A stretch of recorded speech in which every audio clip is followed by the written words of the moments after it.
उत्तराखंड के चमोली जिले में आई आपदा को 5 दिन हो चुके हैं, लेकिन तपोवन की सुरंग में जिंदगियों की तलाश अभी भी जारी है। एनटीपीसी के निर्माणाधीन पावर प्रोजेक्ट की टनल में लगातार मलबा हटाने का काम चल रहा है, तो जिंदगी को ढूंढने का प्रयास लगातार जारी है। टनल के अंदर फंसे हुए लोगों के बारे में अब तक कोई जानकारी नहीं मिल पा रही है, कोई सुराग नहीं है।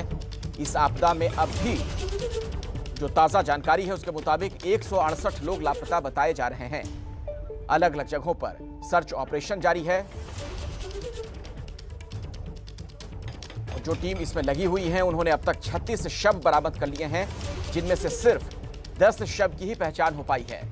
और अब फैसला यह लिया गया है कि डीएनए सैंपलिंग के जरिए बाकियों की शिनाख्त की जाएगी।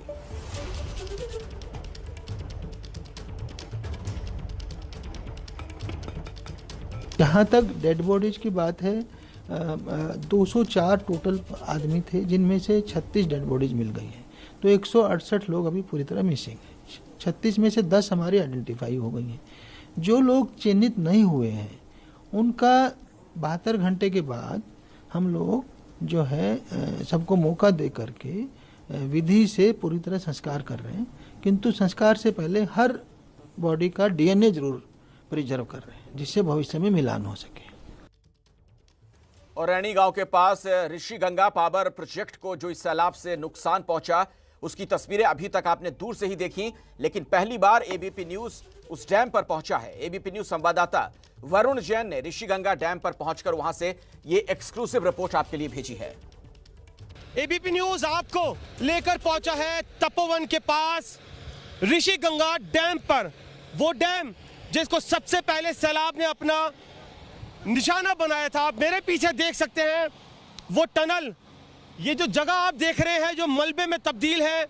यहां पर रविवार सुबह तक डैम हुआ करता था जिसका नाम था ऋषिगंगा डैम, जहां पर बिजली बनाने की जो परियोजना थी वो चल रही थी, अंडर कंस्ट्रक्शन था। और अब पूरी तरीके से मलबे में ऋषिगंगा डैम तब्दील हो चुका है। जिस जगह इस समय जेसीबी मशीन चल रही है वहां पर कभी एक बिल्डिंग हुआ करती थी जहां पर ऋषिगंगा डैम के जो कर्मचारी हैं वो रहा करते थे। आप देखिए इस पूरे आसपास के इलाके को सिर्फ एक आपको टनल ऊपर नजर आ रही है, उसके अलावा आसपास सिर्फ मिट्टी, पहाड़ों की चट्टानें ही चट्टानें मलबे में मिलेगी, क्योंकि उस सैलाब ने पूरी तरीके से डैम को बहा दिया है। बीआरओ अब यहाँ पर काम कर रही है। गुर्जर साहब हमारे साथ।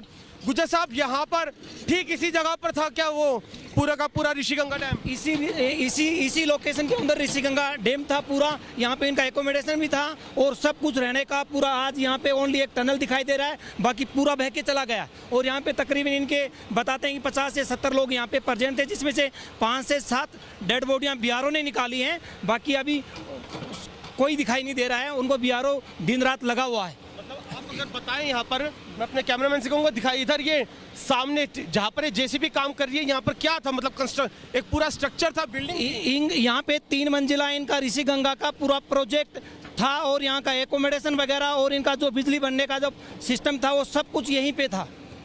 ये तो यहाँ पर तो सिर्फ मलबा है, मिट्टी है। अभी ये ऊपर से गली से टूट के इतना पूरा मलबा और पत्थर यहाँ जमा हो गए और जो यहाँ की पूरी बिल्डिंग है यहीं पे समा गई।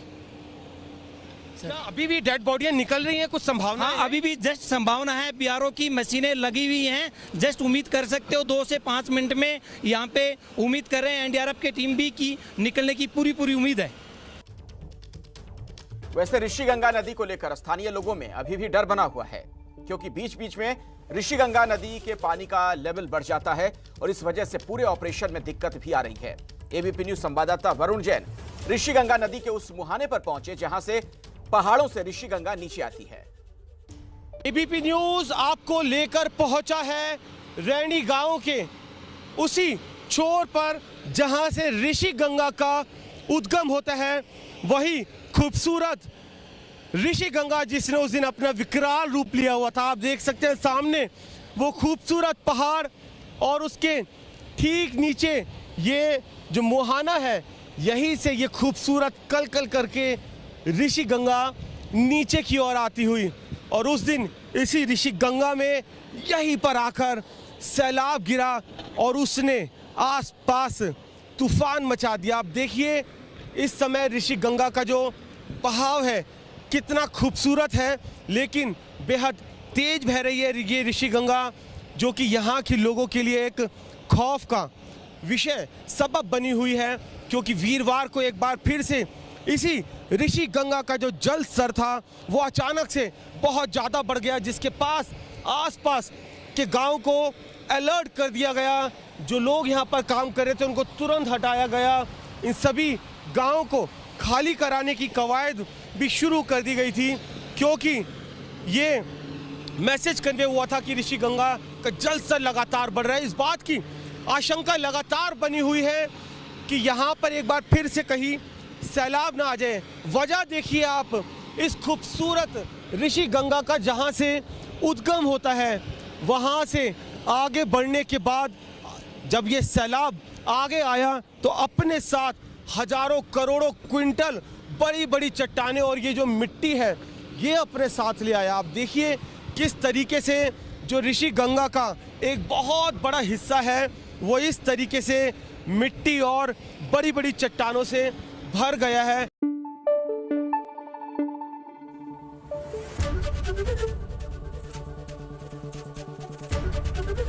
एबीपी न्यूज आपको रखे आगे।